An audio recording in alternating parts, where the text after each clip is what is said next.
Hello and welcome to the TFJJ. So today we are still in lockdown. I think I'm on probably day 15, I think, of lockdown for this quarantine.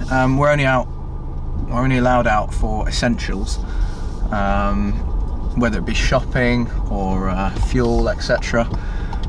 So I've gone out, taken the long way to the supermarket, and I think I'm going to do, since I can't get any supercar content, what I'm going to do is I'm going to do a year ownership review of my Fiesta ST, because I haven't really shared that much of this car with you. So I'm going to basically talk you through my ownership so far with the car. I've absolutely loved it, but there have been a few small niggles which I will talk through as well. But yeah, let's make the most of this lovely weather. Obviously keeping safe, staying inside the car, but enjoying it as well. And I am going to the shop, so it's an essential trip. Now, I should probably give you some background on the reasons why I bought the car, and I'll keep it very short and sweet. But one of the reasons is that it got some very good reviews online. It was very well praised by, or highly praised by, one of my favourite journalists, which is Chris Harris. He put it against an Aventador and said that he'd rather drive the Fiesta ST. Number two was that, as my first car, I had to have something that was quite cheap to insure. And being only 3 cylinders, I think, helped the Fiesta ST's cause, as opposed to similar cars like the Abarth, which I was also considering. One negative that I have had with the car is that the CarPlay infotainment system is, well, it's got quite a tricky personality. Sometimes it works, sometimes it doesn't, and I have had it where the entire screen has frozen and I've not been able to play even the radio. I love the Recaro seats, which are a nice balance of sporty and comfortable, and I've had no issues with those, even on journeys of over 3 or 4 hours. It's worth mentioning also that the Bang & Olufsen sound system is brilliant throughout the car. Now, I have been really impressed with the interior of this car. I love the screen. It might be an acquired taste for some to have this screen up the whole time. It doesn't go down, but I really like it. Just turn the car on.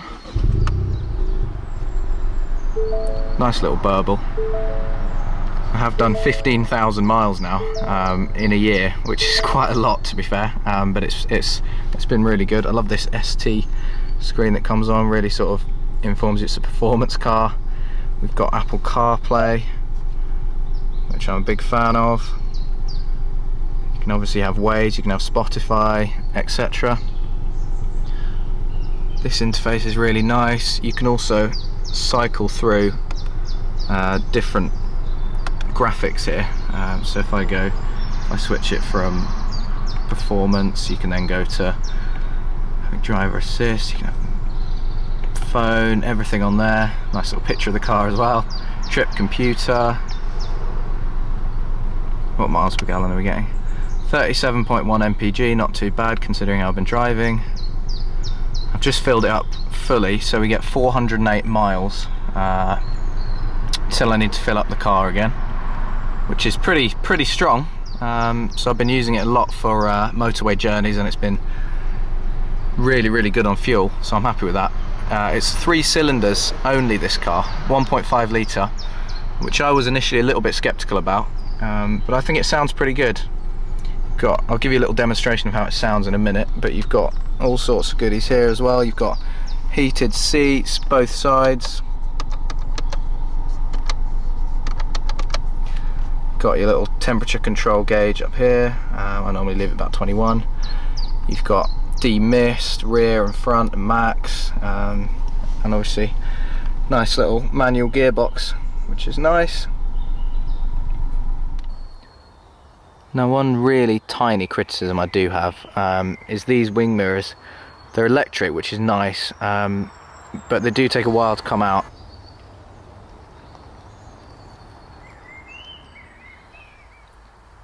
So I did promise that I'd give you a little bit of a sound test with this car, so I'm just going to turn it on now.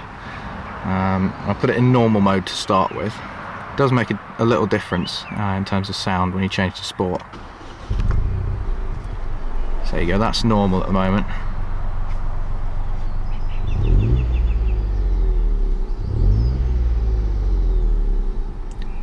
If I now put it in sport,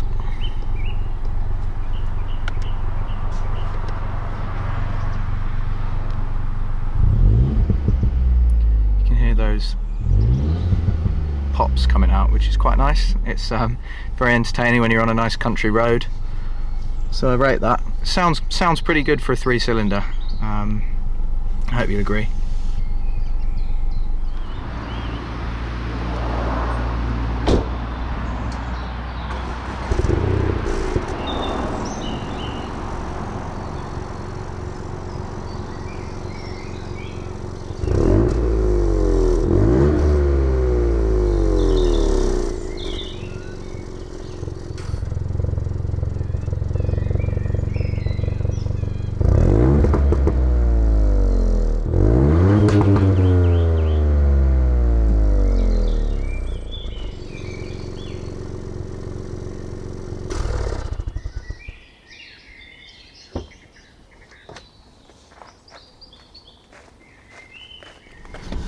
Now, one issue I did have with the car is that when it was delivered, as soon as it was delivered, it started making a really odd sort of clunky sound, rattling sound from the middle of the dashboard.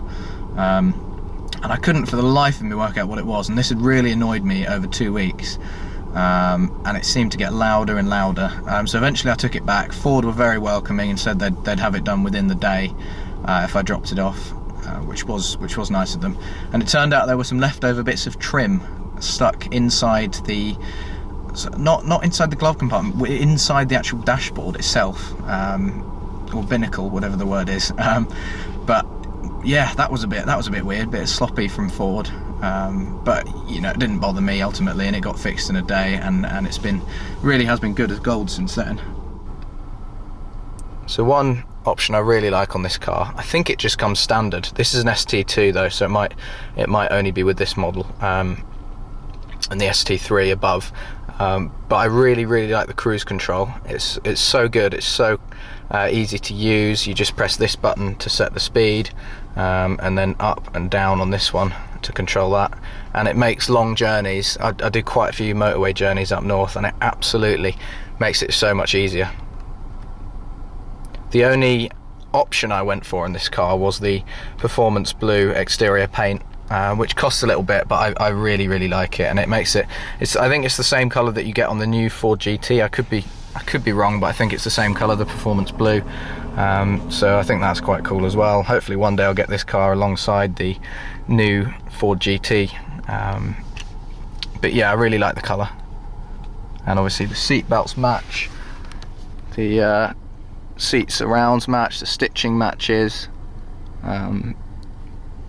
Yeah, it's nice. One thing I also want to mention is there's lots and lots of space in the back. I've comfortably had 3 people in the back there, which is not bad for a small little 3-door car. I had to have the 3-door because I think it looks a lot better than the 5-door. The 5-door to me is just sort of like, why don't you go and buy a Focus if you want it to be a lot bigger.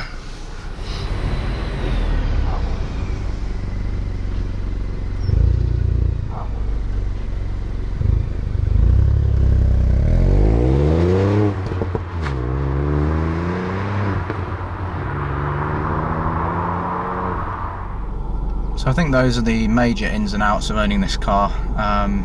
Just time now for a spirited drive home really, and obviously go to the shops on the way. But yeah, hope you're all doing very well, surviving this quarantine. It's pretty boring, there's not a lot of content out there, but let's see what we can do, try and improve the situation at least. And hopefully we'll be back out there before too long.